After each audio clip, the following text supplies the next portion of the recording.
Boa tarde a todos. Boa tarde a todos, é uma satisfação. Estamos começando mais uma live da Escola Superior da Advocacia.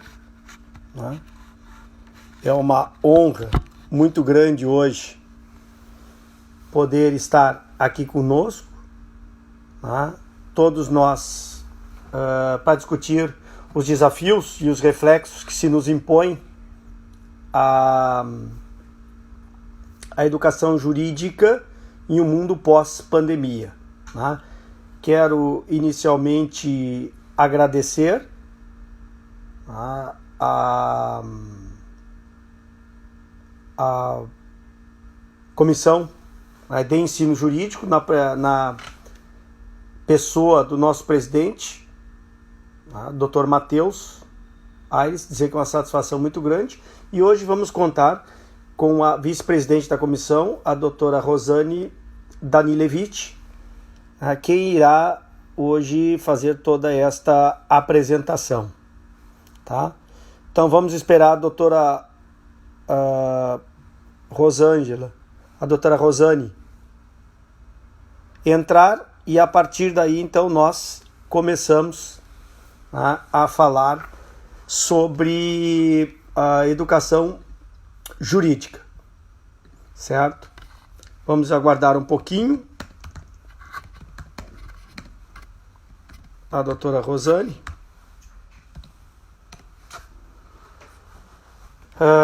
Entrar e aí começamos então a nossa live discutindo as questões hoje bastante tormentosas que se nos impõe o ensino jurídico. Tá? Vamos ver, daqui um pouco a doutora Rosane já estará ingressando. E aí nós podemos, desde já,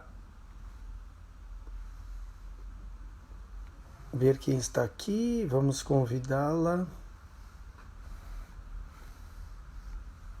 Muito bem, vamos aguardar.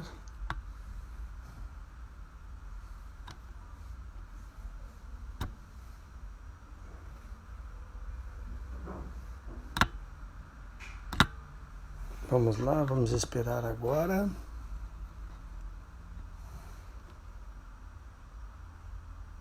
Vamos esperar a doutora Rosane Danilevich entrar. Saudação, doutor Luiz Silveira, uma satisfação muito grande. Matheus, querido, meu presidente, muito obrigado pelo convite. Minha presidente, doutora Rosângela Reger de Santos, é que é uma satisfação muito grande, estar aqui. Meu presidente lá, doutor Kleber, é uma satisfação. Da nossa querida Bento Gonçalves, a Alessandra Bizuta, prazer, o Márcio, uma infinidade de amigos hoje nos prestigiando para debater este tema tão relevante para Dr. Diego Pessim, Dr. Marcelo Pacheco, uma satisfação. Enquanto isso, estamos esperando a entrada da Rosane para poder aceitá-la aqui e podermos trabalhar desde já. Vamos aguardar a doutora Rosane entrar para discutir algumas questões relacionadas ao nosso. Muito bem, já está entrando. Estamos com a doutora Rosane Danilevich. Já está entrando para nós começarmos. Olá, Darcy. Tudo bom, Tudo Rosane? bom? Eu já estava acompanhando e estava aguardando teu convite. Então foi um probleminha técnico aqui de minha parte. Faz parte. Faz parte isso. Bom, é uma satisfação, estar aqui com essa live, sobre o futuro da educação jurídica após pandemia. E isso tudo dando continuidade ao programa de lives, que a Comissão de Educação Jurídica tem realizado. E hoje, então, com muita satisfação, estou aqui compartilhando esse momento com o Dr. Darcy, né, que é um grande amigo nosso, já de longa data, vice-presidente, né, vice-presidente não, desculpa, vice-presidente da comissão da escola, né, da ESA, né, e conselheiro também, né. Então, Darcy, vamos debater um pouquinho sobre essa pandemia e o futuro da educação jurídica? Vamos lá. Então, vamos. Tá? Então, tem alguns pontos aqui para tratar contigo, né? Até fiz algumas anotações. Então, primeira situação, né? As aulas presenciais, né? Diante dessa pandemia que pegou todo mundo de surpresa, ela substituiu, né? Todo o sistema que as faculdades tinham por um sistema online, né? Então, as aulas passaram a ser online, todas as atividades, provas, né? Foi uma novidade, assim, para todos, né? Então, de modo que, com isso, todos os agentes, né, da educação tiveram que se adaptar, né? E até mesmo se reinventar, né? E nós sabemos que pensar no futuro é uma coisa meio difícil, né? Porque o futuro é incerto. Mas, então, né, para que possamos realmente trocar uma ideia aqui, eu gostaria de saber qual a tua opinião, né? O que permanecerá depois que tudo isso passar e o que vai acontecer com a educação jurídica no Brasil. Perfeito. A pandemia, a pandemia, meu sentir, foi um catalisador. Foi um catalisador, por quê? Porque nós já víamos há alguns anos as universidades, e especificamente nos últimos anos, começou-se a discutir uma série de questões relacionadas ao EAD, ensino à distância, né? Que não se adapta muito bem, vou tentar traçar alguns paralelos. Mas se começou a discutir, ou seja, uma forma de educação não presencial. Vamos ao sentido genérico, não presencial. Sim. Então, se discutia se era possível ter uma universidade em EAD, quanto de EAD, se o EAD valia só para graduação, ou se EAD poderia ser para pós-graduação, lato e stricto sensu. Muito se discutiu, etc. e tal. Então, a pandemia agora é um catalisador, porque ela simplesmente antecipa uma realidade que, sem ela, iria se implementar a granos salis durante os anos. Ou seja, o avanço da tecnologia é inexorável. É inexorável, é fatal e não se tem volta. O que nós temos que fazer é nos adaptar da melhor maneira possível. Por isso eu costumo dizer o seguinte agora, em essa época de pandemia, a palavra da moda é resiliência. Temos que nos adaptar. Temos que tirar proveito desta situação. Então, a pandemia acelerou e muito o que certamente ocorreria no futuro. Que são as aulas, né, através, vamos usar gênero, depois eu vou aprofundando, através do ensino à distância. O ensino à distância, ou seja, não presencial. E tivemos que a partir de 15 e 16 de março, todo mundo teve que mergulhar neste universo, para muitos desconhecido, de uma maneira muito abrupta.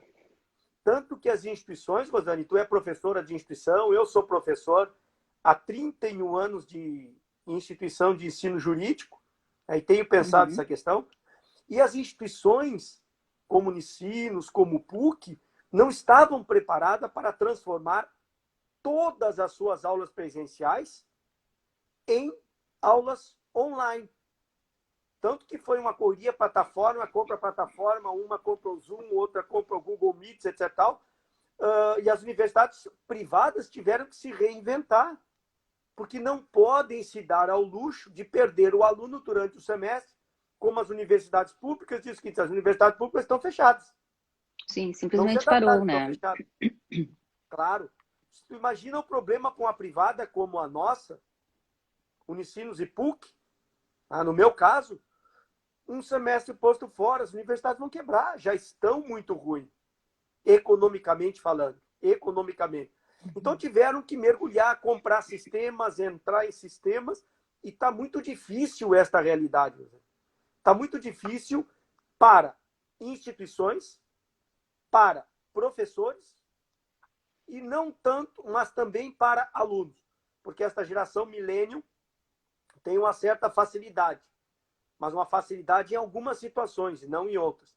Então, o que a pandemia agora fez em termos de ensino jurídico foi exatamente isso, foi catalisar, né, permitir uma aceleração daquilo que nós enxergaríamos no futuro. O problema é que não tivemos tempo de nos organizarmos.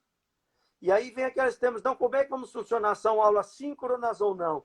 Porque o EAD era o seguinte, o professor marcava um dia por semana, falava algum período, colocava questões, né? Gravava vídeo. Exato, gravava vídeo, postava, etc. e tal. E agora se nos apresenta esta realidade. Eu vejo, por exemplo, meus colegas na PUC ou na Unicinos, então existem os grupos de professores, que é um caos. Aí, nesses dias, um dos professores tentou polemizar, dizendo o seguinte, olha, eu gravo vídeos de 10 minutos, porque segundo pesquisa tal, 10 minutos é o máximo. O outro diz, olha, eu gravo de 20, porque segundo tal pesquisa, 20 é melhor. Eu cheguei para os meus alunos e perguntei o seguinte, o que vocês preferem? Eu digo o seguinte, por exemplo, minhas aulas são quinta e sexta pela manhã e quartas-feiras à tarde no doutorado, no mestrado da Unicino. O que vocês preferem? Os alunos falaram, professor, nós preferimos aula síncrona. Então, eu entro 8 horas como se fosse presencial e saio no horário como se fosse presencial. Uhum. E aí vem todo o debate, Isto vai substituir, não vai substituir, que é o que nós vamos estudar agora. Mas a realidade é que existe, na aula online, existem várias formas. Né? Várias formas de se trabalhar o ensino jurídico de maneira online.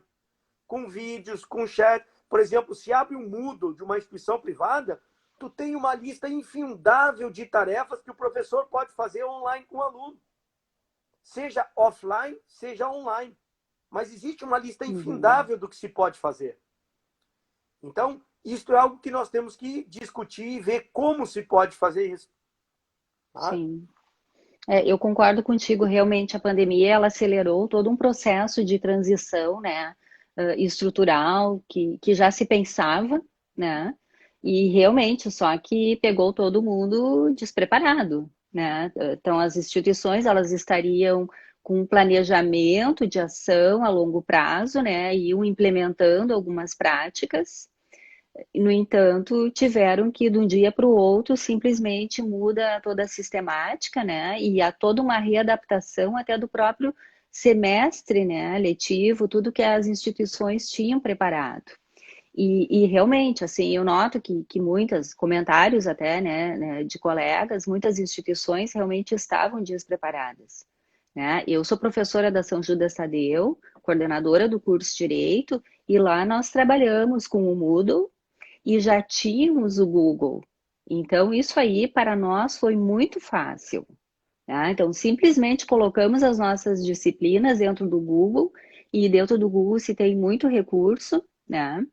E realmente também a faculdade já tem agora outras plataformas que serão implementadas em 2020/2, né? Com mais recursos até do que o próprio Moodle, né? Ele alcança, mas é claro, toda essa adaptação das instituições, isso com certeza deu um impacto, né, até na questão da sua infraestrutura, né? E tu falaste até dos alunos, né, eles têm mais facilidade, eu concordo, realmente, mas também existe aqueles alunos, né, que já são mais velhos, e esses têm um pouco de dificuldade, né? Eu confesso até por mim mesmo, eu tive que reaprender, né? Na verdade, eu tive que aprender algumas coisas, né? Hoje até eu me surpreendo com a minha capacidade, né? Porque realmente, assim, do nada eu tive que aprender a fazer algumas coisas, né? Que no cotidiano não se fazia.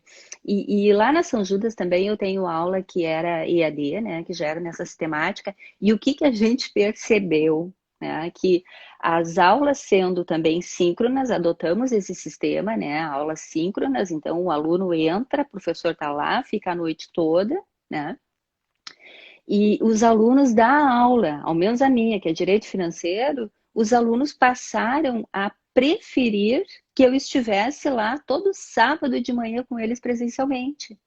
E coisa que chamou muito atenção, porque quando as aulas, dentro do sistema que nós temos lá, algumas aulas são presenciais, o quórum de alunos era muito baixo. E, no entanto, dessa forma, eu chego a ter 100% da turma num sábado de manhã às 10 horas. Né? Então, a gente vê assim que realmente toda essa modificação ainda é algo que tem agradado a todos. Né? E aí, então, agora surge, né, até uma outra questão, né, que eu trago para o debate contigo, que nós temos que lembrar que a educação, ela está pautada num tripé, né? É um tripé que seria ensino, pesquisa e extensão, né? E aí até eu pergunto como é que fica ou como ficará até no futuro, né? A pesquisa e a extensão dentro desse novo modelo. Eu vejo, por exemplo, pesquisa. Vamos trabalhar a questão da pesquisa. Antigamente, Rosane, para se fazer um bom doutorado, se dizia, o ideal seria ir para o exterior. Por vários motivos. Primeiro, no exterior, tu poderia se afastar do trabalho, importante dedicar exclusivamente, coisa muito difícil para quem permanece no seu local de trabalho, tentando fazer doutorado, dificilmente ele é dispensado, mas principalmente pelo aspecto da bibliografia. Eu fiz o meu doutorado, por exemplo, em Barcelona, e depois o meu pós-doutorado eu fiz em Firenze. Então, tu imagina, a Universidade de Barcelona possuía uma hemeroteca com revistas de 950 universidades do mundo atualizadas ao dia. Sabe o que é isso? Nossa, Todo o quinto andar da Universidade de Barcelona era direito romano. Todo o quinto andar da biblioteca é imenso, só direito romano. Claro, do Brasil tu não tinha acesso a isso naquela época, quando eu fui em 98. Hoje, graças à internet, eu posso pesquisar no site, se vocês olharem, eu tenho meu acervo digital que eu até disponibilizei para a Escola Superior da Advocacia, para os advogados. Eu tenho 4, 5, 6 mil volumes de livro, tudo dessas bibliotecas digitais. Então é possível, na pesquisa hoje, se fazer um bom doutorado e nós temos acesso à totalidade das universidades. Ainda hoje, pela manhã, estava falando com um colega que me indicou um artigo sobre a questão de inteligência artificial na Itália, que tem um aluno doutorando que está fazendo sanduíche lá em Firenze. Eu indiquei ele lá, ele está fazendo o doutorado dele lá. Então ele me indicou, eu entrei no site da própria biblioteca de Firenze, meu pós-doutorado foi lá, consegui autorização e consegui pesquisar nas revistas dele, sem precisar ir a Firenze. Né? Então, isso para a pesquisa é algo fundamental. Para a graduação, depois eu chego na extensão, que é um pouco mais complicado, mas para a graduação, o ensino online, depende de duas perspectivas. Por exemplo, ou nós olhamos de uma maneira retrospectiva para a tecnologia, ou eu olho para a tecnologia de uma maneira mais prospectiva. Tá? Tem pessoas que encaram a tecnologia no ensino jurídico, que é o que nos interessa, de uma maneira retrospectiva. Né? Olhando para o passado, dizendo, olha, não é a mesma coisa que o presencial olho no olho equivale, isto é só uma questão transitória, não pode perdurar, não vai funcionar. Estão aí os tribunais, está o Supremo Tribunal Federal agora colocando o trabalho online até 2021. Está aí agora a Universidade de Cambridge. Vejam bem, Cambridge. Todo o ano letivo de 2021, ou seja, até setembro do ano que vem, toda a universidade, como regra geral, ensina online. Não haverá aula presencial. Claro, as pessoas podem dizer, isto tem vantagens e desvantagens. Quais seriam as vantagens, a meu sentir?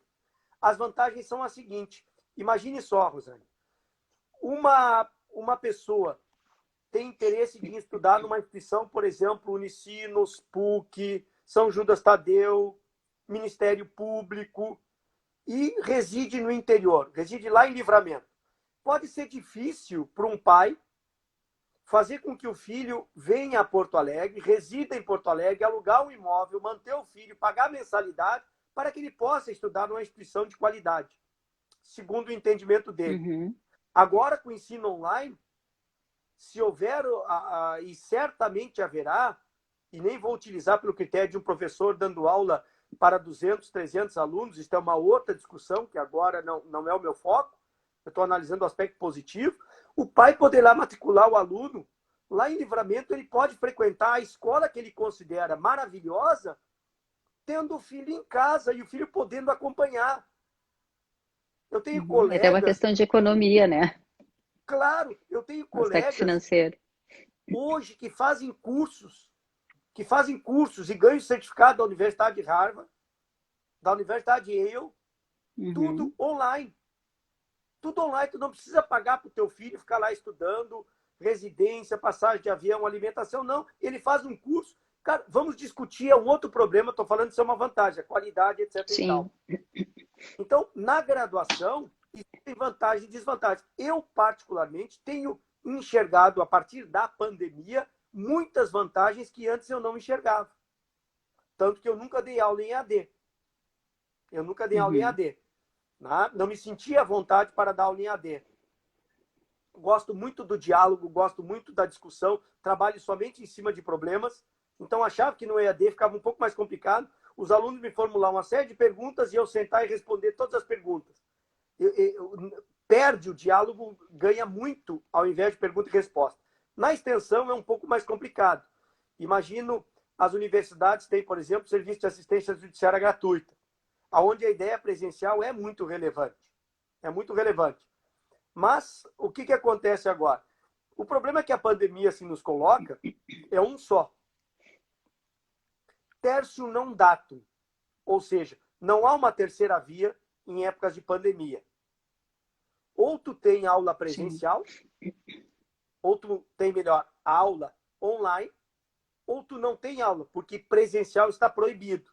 Então não há uma terceira alternativa. Tu vai até a metade do caminho, eu vou até a metade, a gente põe um vidro, não existe. Então, não há uma terceira opção. O que significa dizer o seguinte, então nós somos obrigados, na extensão, assistência judiciária gratuita. Os processos já estão eletrônicos, em que pese no Rio Grande do Sul, 80% dos processos ainda serem físicos. Mas isso é uma questão de pouco tempo. Isto era assim na Justiça do Trabalho, não existe mais o problema. Isto era assim na Justiça Federal, não existe mais problema. Isto é assim na Justiça Estadual, mas daqui um pouquinho não haverá problema. Não haverá problema, daqui a alguns anos não haverá problema. E isto foi um aspecto positivo da pandemia, porque vai acelerar o processo eletrônico. As pessoas viram que tem que se dar conta que o processo eletrônico veio para ficar. E é maravilhosamente bom e melhor.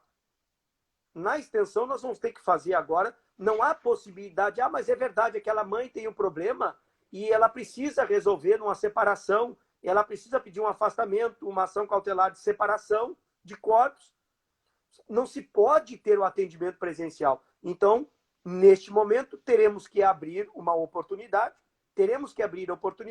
para que a pessoa possa, tipo uma plataforma, consumidor.gov. Estou aqui locubrando, estou aqui pensando em voz alta. Teremos que ter uma plataforma, as universidades terão que ter uma plataforma, para que as pessoas possam utilizar o mesmo serviço agora de maneira online. Então eu vou entrar nesta plataforma, vou juntar toda a minha documentação, a pessoa, o advogado da instituição vai responder, etc e tal, neste período, vai entrar com ação, pedir uma liminar, e aí assim, a liminar se cumpre presencialmente. Mas neste período agora, nós vamos ter que inovar. As instituições vão ter que, infelizmente, gastar mais ainda para fazer essa extensão com qualidade. Com qualidade, porque é só o que nos sobra. Não há como abrir isso aí. Não há como abrir neste momento.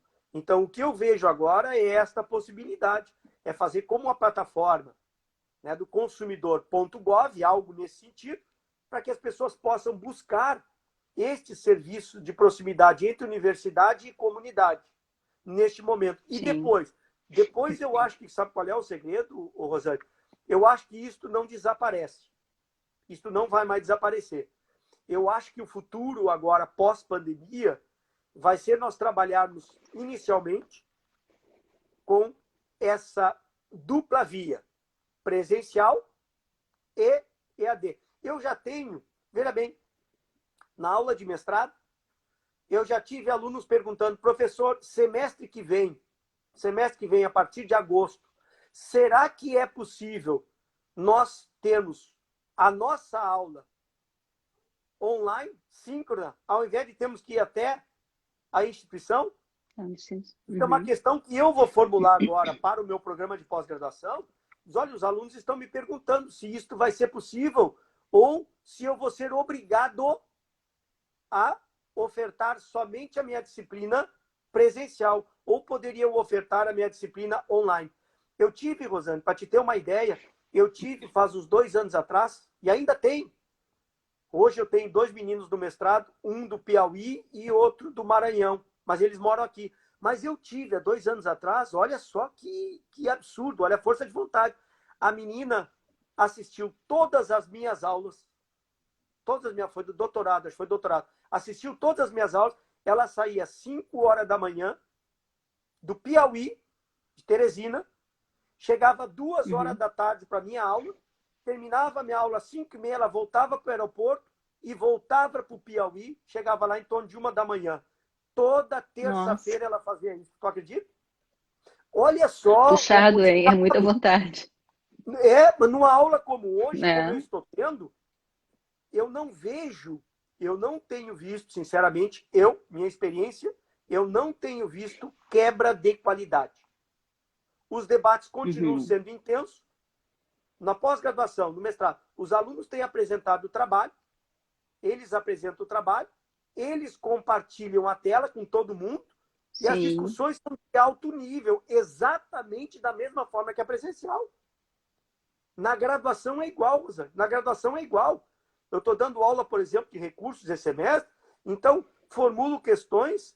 Olha, ele recorreu só sobre uma causa de pedido, uma causa contratual. Ô, fulano, porque eu só clico ali e vejo fulano. Ô, Vitória, me responde esta, Vitória. Ô, João, me responde tu, João. Quero que me responda. Tu, como advogado, tu aceitaria ou não? Por quê? Eu, particularmente, não pedi. E dou aula, período normal, é 1h30, depois do intervalo, depois 1h30. E os alunos estão tendo uma avaliação bastante alta, porque não perdi 1 minuto de sala de aula. Na realidade, até ganhou, porque eu dou a aula, a possibilidade, se grava a aula, eu gravo a nossa aula, peço autorização para os alunos gravam, e depois disponibilizo no próprio site, né? No próprio site, o Moodle permite, da turma, eu disponibilizo ali a aula e para facilitar também criei um canal do YouTube, onde eu disponibilizo a aula. Então, os alunos, para eles ainda é melhor, porque no presencial eles assistem a minha aula, no máximo eles podem gravar e depois ouvir. Assim eles podem assistir detalhe por detalhe, mais de uma vez, ver a questão mais de uma vez formulada, ver a resposta, buscar a resposta no livro, voltar à gravação, entendeu? Então, eu vi ganho e não perda nesse sentido. Eu concordo contigo também. Eu acho que nesse aspecto aí se ganhou, né? E claro, eu até penso assim que, para mim, quem fará a diferença, né, no futuro aí vão ser as instituições que realmente tiverem capacidade, né, para ter criatividades até com os avanços tecnológicos, né, no centro das suas ações. Né? Claro, então tudo isso aí vai demandar investimentos, né, para que possa se manter isso e até melhorar, né, melhorar. Mas o curso de Direito, né, particularmente, eu acho que tem aquela coisa, né, de ter o contato presencial, né? Claro que eu vi que realmente são possíveis fazer debates, a gente acaba desenvolvendo a nossa aula da mesma forma que a aula presencial, né, com com a vantagem de ninguém ter se deslocado até a instituição, ter perdido tempo com o trânsito, né? Mas eu fico até pensando assim, será que daí o futuro que vai prevalecer seria o ensino híbrido? Podemos pensar nessa forma? Eu acho que sim. Eu acho que sim, Rosane. Porque o presencial não vai desaparecer. Tão cedo não vai Uhum. desaparecer. Eu espero que não desapareça. Porque o contato pessoal, se pode discutir o aspecto da aula presencial de duas formas. Em termos de conteúdo, em termos de network, de relacionamento social, é outra coisa. Eu discuti antes em termos de conteúdo. Em conteúdo, eu acho que não se perde se o professor souber manusear bem a ferramenta. Basta eu perguntar para ti, Rosane, e para os nossos queridos amigos que estão nos acompanhando. Basta eu perguntar para vocês o seguinte: vocês estão perdendo a qualidade do debate. Claro que aqui vocês não podem interagir como numa aula. Numa aula, o aluno interage, faz a pergunta, o professor responde, o outro entra, dá toda aquela discussão. Tá? Então eu pergunto, não se perde conteúdo nessa nossa discussão? Em termos de conteúdo, eu acho que não se perde. Agora, claro, em termos de sociabilidade, é sempre um prejuízo. Aí É sim. sempre um prejuízo. Como tudo da vida, há o aspecto bom e o aspecto ruim. Hoje, por exemplo, os jogos de videogame têm um aspecto positivo em que sentido? O meu filho joga videogame com amigos no Brasil inteiro sem sair de casa. Se relacionam, xingam, discutem. Isso é maravilhoso em termos de segurança. Isso é muito bom. Ele se relaciona. Mas em termos de sociabilidade é muito mais difícil. Ele perde como ser humano. Porque se ele não gostou, ele aperta o botão e cai fora. Num grupo de amigos não dá para te fazer isso. O próprio Bauman Claro. já dizia isso, que é bastante complicado. Então, claro, em termos de sociabilidade, network, isso é muito importante e ainda vai continuar existindo. Mas os dois modos, eu acho que o presencial vai continuar protagonista durante um bom tempo, mas o online veio para ficar. Veio para ficar. A Uhum. partir de agora, eu acho que em pouco tempo, Rosane, tu como coordenadora vai chegar o professor e dizer o seguinte: olha, eu quero ofertar minha disciplina de teoria geral do processo, mas eu quero dar a minha disciplina online, síncrona com os alunos. Eu quero ofertar esta disciplina. A universidade vai ter que permitir esta opção. Então o professor vai dizer: olha, na Aí nós terça eu dou temos. presencial, mas na quarta eu vou dar online. Uhum. Aí nós só temos que cuidar o percentual dos 40%, né? EAD, que é o autorizado pelo MEC, né? Então, realmente, Mas é um isto tem trabalho aí para a critério, coordenação adaptar, né? este critério é no mundo antes pandemia. Ah, Esse bom, era um pode critério ser antes que da pandemia. Pós-pandemia, tu pode ter certeza que daqui a algum tempo esses 40 vão subir. aumentar. Vão. Uhum. É certo. Sim. Por vários motivos. As universidades que tiveram que ter um gasto significativo em tecnologia. Por exemplo, Uhum. às vezes, durante período de aula em determinadas instituições particulares, como o PUC ou Unicinos, o sistema cai. O sistema cai. E nas nossas discussões de professores, o sistema tem caído porque tu não acredita. As pessoas, os hackers, tentam derrubar o sistema. Parece que é um prêmio em termos para ver quem consegue invadir e derrubar o sistema. Tá? Então, as universidades terão que gastar muito em tecnologia, muito em sistema de segurança. Então, não tem sentido fazer um investimento deste tamanho Sim. somente para a hipótese de que, caso a pandemia volte, estamos já tudo preparado.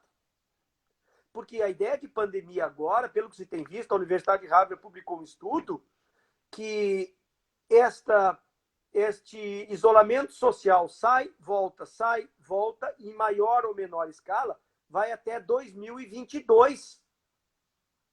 Vai até Sim, não é algo que 2022, final de vai 2022. a curto prazo, né? É a longo Tu prazo e tem imagina, que se pensar exatamente no futuro. claro, se abre agora em agosto, Rosane. Tu imagina, se abre agora em agosto para presencial, com todos os cuidados que os órgãos internacionais de saúde exigem. E as universidades fazem isso. Mas uma coisa é a universidade fazer, outra coisa é o transporte que o aluno vai até a universidade. Outra coisa é o mercado de trabalho que o aluno vai após a aula. Tá? Então, imagine se a contaminação inventa de subir, o que o governo vai fazer? Isolamento social de novo. Volta tudo de novo. Para Exatamente. virar outra norma. Vai ser como nós começamos presencial e, pelo visto, vamos terminar online. Online. Então, a penso gente da mesma forma, o futuro né? ainda é incerto. O futuro ainda é incerto. Então, nós temos que estar preparados. Nós temos que tirar a experiência, o que foi positivo e o que foi negativo. Por isso, eu tenho que parabenizar, né, a ti e ao Matheus, da Comissão de Ensino Jurídico, por estar permitindo, juntamente com a Escola Superior de Advocacia, com a Rosângela e todos os meus diretores, meu querido Alexandre Petri, grande, né, teórico do direito também, né, a Cris, né, a Cristiane Neri, a Fernanda, né, a Maria Cláudia, o próprio Ricardo Hernani, que é a nossa equipe lá, parabenizar, porque é muito importante nós discutirmos estas ferramentas e isso aí, porque grande parte de nós que está discutindo, está vendo isso, nós somos professores, seja em faculdade, seja em cursinhos, tá? Então nós somos professores e isso é uma realidade que se nos impõe. Sim. E pegando o gancho, né, falando justamente somos professores, aí eu te pergunto, e o professor, assim, daquele modelo tradicional, clássico de ensino, nós podemos pensar que ele está com os dias contados, né? Ou ele vai ter que incorporar todo esse aprendizado que nós estamos tendo agora, né? Como uma disrupção do modelo tradicional. Claro, aí vai depender o que nós entendemos por um professor clássico. Né? Vamos imaginar, as pessoas têm o hábito de dizer o seguinte, olha, o Darcy é um professor clássico, porque eu particularmente ainda adoro ler Corpus Juris Civis, grande parte das respostas para mim ainda estão no Corpus Juris Civis, no direito romano, eu leio Canelucci, Chiovenda, Calamandrei, eu gosto dos clássicos. Tá? Desculpa, eu acho que eu não me expressei bem, Darcy. Eu quis falar mais no sentido de aquele professor, só aula expositiva, vai lá e, né? Nesse sistema, porque queira ou não queira agora, tá truncando, mas queira ou não queira agora, o aluno também ele está integrado no sistema de aprendizado. Né? Porque, afinal de contas, ele também tem que estar ali naquele momento, online, ele tem que, naquele momento, realizar as tarefas, participar dos debates. Eu estou mais falando realmente aquele, né, que nós sabemos, assim, como foi no meu tempo de faculdade, que era o professor entrava na sala, aula expositiva, trabalhei em grupo e era aquilo ali, né? Não, este vai desaparecer, esse já está desaparecendo. Como o professor Galeno dizia, aquele professor que entrava com a sedenta na aula, chegava a estar amarela com a mesma aula durante 30 anos. Isso. E dava aquela aula assim, sentava e dava aquela aula, ninguém podia falar. Não, esse já está desaparecendo. Esse já desapareceu. Sim. Se tu encontrar na universidade estes aí, talvez porque tenha feito concurso em uma universidade pública, e eventualmente, se é que ainda ele existe, né, o que segura ele ainda numa instituição deve ser o concurso público, e na privada ele já não tem mais vez. Né? Não tem mais professor, espaço. Uhum. Claro, esse não tem mais espaço. O professor hoje tem que dominar a tecnologia. E quando eu falo dominar a tecnologia, significa dizer o seguinte, o professor tem que dominar todos esses meios para poder utilizar Moodle. Hoje o professor que não domina o Moodle não tem mais como ser professor, como lecionar, que não consegue uma aula online, síncrona, ou mesmo assíncrona, utilizar os chats, fazer isso aí, já não consegue mais dar aula. O professor precisa hoje entender. O Perelman tem uma coisa que eu gosto muito. Um dos maiores segredos para quem fala é conhecer o auditório. Tu tem que conhecer o teu auditório. Tu não pode mais... Uma coisa, quando se dava aula, eu comecei a dar aula em 1989, tu imagina. Né? Em 89, o professor era sagrado. Então, tu chegava lá, tu falava alguma coisa, o professor fumava em sala de aula, o professor chegava lá e dizia, tem um texto em alemão. O aluno dizia, mas professor, nenhum aluno ousava dizer, eu não leio alemão. Não me interessa, é alemão, o problema é teu. Hoje o aluno é consumidor. Então o professor tem que entender, tem que se adaptar a essas questões com o aluno. Tá? O professor tem que ser mais dinâmico, o professor tem que saber chegar no aluno, sem perder qualidade. Não estou falando que o professor tem que se adaptar, né, a contar piada em sala de aula, o professor a querer ser agradável para ganhar uma nota melhor, só aquele professor que não discute. Não, não tem nada a ver com isso. Estou falando daquele professor que tem preocupação ainda com o aluno, fazer com que o aluno cresça. Fazer com que o aluno cresça. O ensino online hoje tem uma certa dificuldade, porque eu não consigo, às vezes, visualizar, o aluno tranca a câmera, tranca o microfone, e eu até posso interagir, forçando o aluno, olha, tu, fulano, etc e tal. Mas, às vezes, ele pode deixar ligado e não prestar muita atenção. Mas uma coisa eu costumo dizer, isso é a mesma coisa em sala de aula. Eu tenho alunos que vão no presencial, eu tive um aluno no semestre passado que ele ia no presencial e ficava jogando. As primeiras vezes eu falei para os alunos, olha, mas ele não incomodava em nada, ele ficava no celular dele com o fonezinho de ouvido ali jogando, etc e tal. Então, eu digo, olha, eu sempre digo o seguinte, eu me esforço, eu estudo para auxiliá-los, aqueles que querem ser, né, o advogado, o juiz ou o promotor. Quem quer ser um advogado, um juiz ou um promotor, eu não tenho. Se o aluno não quiser o lugar dele ao sol, eu não tenho como dar isso. Eu não tenho como dar. Vai depender de cada um. No online, isto só se agrava. Mas eu não posso chegar para um aluno e dizer o seguinte, olha, tu tem que ser melhor. Isto depende de cada um. Depende de cada um. Eu estou à disposição, eu estou com 31 anos de experiência, teoria e prática, né? Li alguns livros, vou te facilitar a vida, porque o professor é um facilitador. É um facilitador, isso aí, né? É um facilitador. Isso aí, nós mostramos o caminho, né? O professor é um finalizador de conhecimento. Por isso, das minhas aulas, eu digo, olha, você precisa de 2 horas antecipada para poder acompanhar a aula. Para acompanhar a aula. Porque eu vou trabalhando exemplos, eu tenho o hábito de que se aprende como espiral. Então, eu pego um exemplo e digo, olha, aqui, e já aproveito o exemplo da disciplina anterior, de TGP1, depois já volta para TGP2, depois eu volto para... E assim eu vou indo para fazer com que o aluno volte, busque o conhecimento e cresça, busque e cresça. Então, às vezes eu digo, vocês têm dificuldade, mas não é na minha disciplina. É na disciplina anterior, é que vocês falta isso aqui para poder discutir. Tá? Então, o online, ele, em certo sentido, pode prejudicar. Eu não vou nem discutir hipótese que a pessoa não tem celular ou não tem uma boa rede Wi-Fi, tudo isso é verdade. Sabe uma coisa que eu vi, porque o meu filho também estuda, Rosane? O ensino médio e fundamental tem muito mais dificuldade, teve muito mais dificuldade de se adaptar do que nós. Né? Teve muito mais dificuldade. Tu tá conseguindo acompanhar ou tá falhando, Rosane? Tá. Então eu vejo, por exemplo, ficou mais difícil?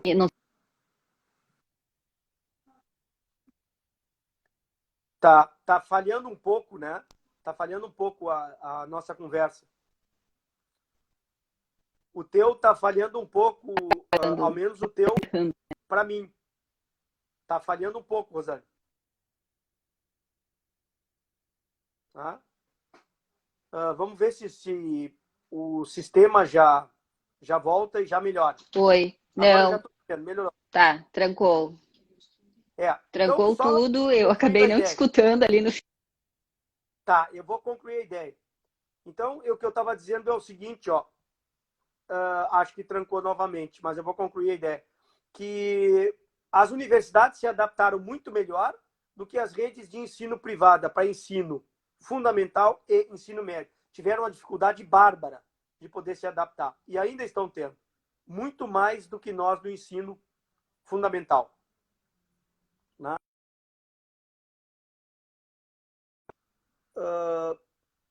A doutora Rosane caiu. A doutora Rosane caiu. Vamos esperar que agora ela entra. E aí, quando ela entrar agora, já aceitamos e colocamos. Então, acho que esses desafios que a universidade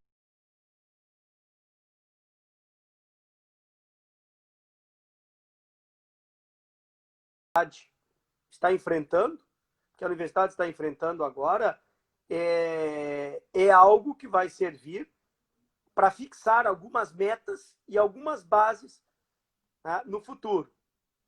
Vejo que o professor Vinícius Lima, meu querido amigo de Torres, também está nos acompanhando e é um grande professor e também deve estar passando por todas essas questões agora em termos de ensino online, mas como bom professor resiliente que deve estar também se adaptando.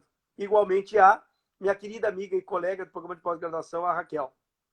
Né? Minha secretária-geral, Fabiana, dizer que é uma satisfação contar com a presença de vocês. Né?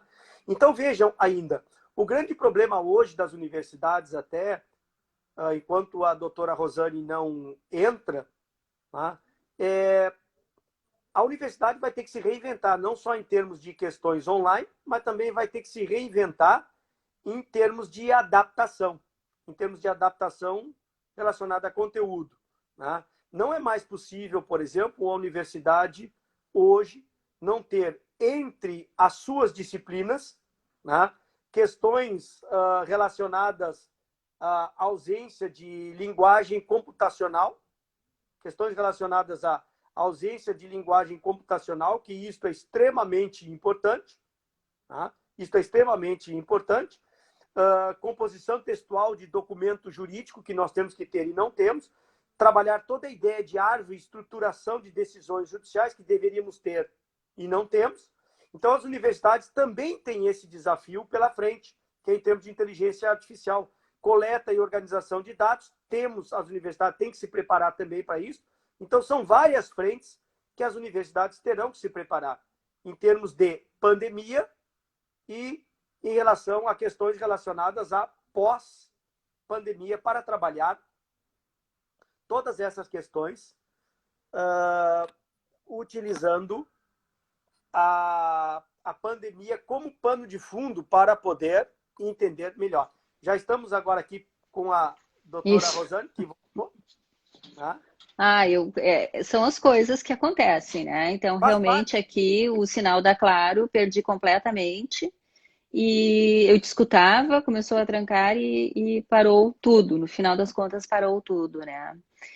Mas eu também penso, Darcy, que nós já estamos até nos aproximando ao término do nosso tempo, vamos fazer o nosso né? encerramento, é verdade. Isso, e eu realmente, assim, de tudo que nós falamos, né, eu penso que quando voltarmos à normalidade, né, e as pessoas puderem retornar às suas instituições de ensino, as coisas já não poderão mais ser como era antes, né? Então, realmente vieram muitas coisas junto com essa epidemia em termos de evolução, né? Que qualquer outra forma de agir, eu penso que será um retrocesso, né? Eu acho que nós temos que sim tirar dessa experiência, né, as coisas boas e implementarmos, né, na formação jurídica de todos, né? Seja na extensão, na pesquisa, né? E o próprio ensino também, né? Então, é isso que nós temos que fazer, é tirar o bom, né? Claro que nós precisamos aprender muito ainda, né? E temos que ter essa tecnologia também funcionando 100%, né? De modo que até essa questão de internet, perda de sinal, isso tudo, o futuro também, né, terá que se mostrar, né, de forma mais efetiva, né, para que todos possam realmente ter o pleno acesso, né, à educação nessa sistemática, né? E eu concordo contigo, eu acho que temos que trabalhar de forma agora, né? Temos que trabalhar de forma como se estivéssemos, né, no modo presencial e no futuro aproveitar isso também, né, como uma forma de crescimento, né? E porque realmente as coisas não serão da mesma forma depois da passada epidemia. dure quanto tempo ela durar. Eu Devolvo a acho, palavra. eu acho que o esteio central da educação jurídica no Brasil continua no professor. Continua no professor. Um bom professor sabe dar uma aula presencial, sabe dar uma aula online, sabe transmitir. O mais difícil é transmitir. Transmitir através da palavra, isto pode ser feito de maneira presencial ou pode ser feito como nós estamos falando. Não se perde Isso. conteúdo através da presencialidade ou da sincronalidade. Não se perde conteúdo. Se perde outras coisas, mas conteúdo não se perde. Um bom professor é capaz de alcançar as necessidades do aluno, né? Permitindo, porque o segredo continua sendo o debate. As pessoas reclamam, não se estuda mais. O grande problema disso aí é que não se estuda, se confunde informação com conhecimento. Os alunos têm informação, mas não têm conhecimento. É verdade. Os alunos têm informação, mas não têm conhecimento. Tá? Já não se navega mais hoje nos clássicos. Sim. Então, isso é um reflexo triste da nossa realidade, com ou sem pandemia. Com ou sem pandemia. É verdade. É verdade. A E quando a gente pede para alguém agrava, ler alguma coisa, claro, a é pandemia difícil, né? Quem não lia clássico vai ler menos agora. Mas quem lia clássico vai continuar lendo. Vai preparar uma aula com base nos autores. Vai conhecer jurisprudência. E nós, advogados, basta perguntar, por exemplo, usando uma metáfora, será que o processo eletrônico perdeu qualidade para o processo físico? Acho que não. A minha peça continua Meu ponto sendo de vista igual. também não. A minha contestação continua sendo igual. A minha apelação continua sendo igual. O meu agravo continua sendo igual. Podemos discutir outras coisas. Sustentação oral é um problema diferente. Porque tem coisas que se pode fazer por escrito e, portanto, não haveria prejuízo. E há coisas que só podemos oralmente fazer. Fazer. Então, uma sustentação oral é diferente, porque eu estou ali para obter uma liminar e vale o tom da voz, os olhos, que muitas vezes uma má tecnologia não permite que isso possa ser alcançado. Olha a primeira reunião que o Supremo teve, Supremo Tribunal teve 15 de abril, com todos aqueles técnicos e olha os problemas que eles tiveram. Tu imagina o que sobra para nós mortais, que temos que trabalhar para nos alimentarmos de 2 a 3 vezes ao dia. Tá? Então, isso é algo muito complicado. Mas eu acho que esta pandemia teve a capacidade de fazer não só uma teoria darwiniana, que aquele que não se adaptar vai morrer. Aquele que não se adapta vai morrer, é certo. É certo. Tá? O que acontece? Acontece o seguinte, é que nós temos que usar esta pandemia para tirar proveitos daí. Nós não podemos ser negativistas e dizer, olha, isto não vai funcionar, isto não vai dar, isto aqui. Isto veio para ficar. O instrumento não vai interferir no conteúdo. Não interfere no conteúdo. Pode arranhar. E eu até acho, como eu te disse, no presencial eu falei, desapareceu. Quem estava na aula estava, quem não estava não aprendeu. Não vai poder ver os meus exemplos do direito italiano, não pode ver meus exemplos que eu dei lá, desaparece. Agora não, agora o aluno tem tudo isso à disposição, 24 horas, 365 dias por ano. Então, isso é uma vantagem. E nós temos que ser otimistas para poder usufruir das vantagens. Porque estamos de um período em que temos que aproveitar a experiência de todos. De todos. Claro. Né? De todos. Concordo plenamente contigo. Põe hoje esta pandemia. Acho que vamos superar com acréscimo. Acho que a educação jurídica, ao invés de piorar, acho que vai melhorar, porque vai ampliar, como eu disse, a possibilidade de mais pessoas estudarem. Vai ter um aspecto positivo, como tudo na vida tem um aspecto positivo. O mesmo carro que serve para me levar para a praia, passar o fim de semana, é aquele que eu posso usar para matar alguém. Então eu posso usar para o bem ou para o mal. Então eu tenho o meu receio é que se use a tecnologia para determinadas instituições, né, amplificar ganhos, reduzindo a qualidade dos professores ou reduzindo os professores e permitindo que uma turma agora tenha 200 alunos. Possa ficar gravado, semestre que vem, eu não preciso contratar o professor e reproduzo o conteúdo dele. O meu receio é isso.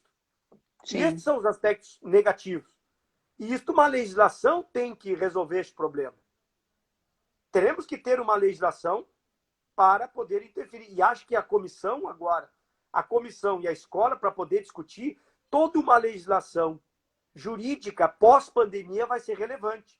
O que pode ser usado, como é que fica o negócio de direito autoral dos vídeos resguardados do professor, né? Quanto tempo a instituição pode usar estes vídeos. Porque isso é uma coisa que nem se pensou, né? Simplesmente Não. se saiu fazendo, né?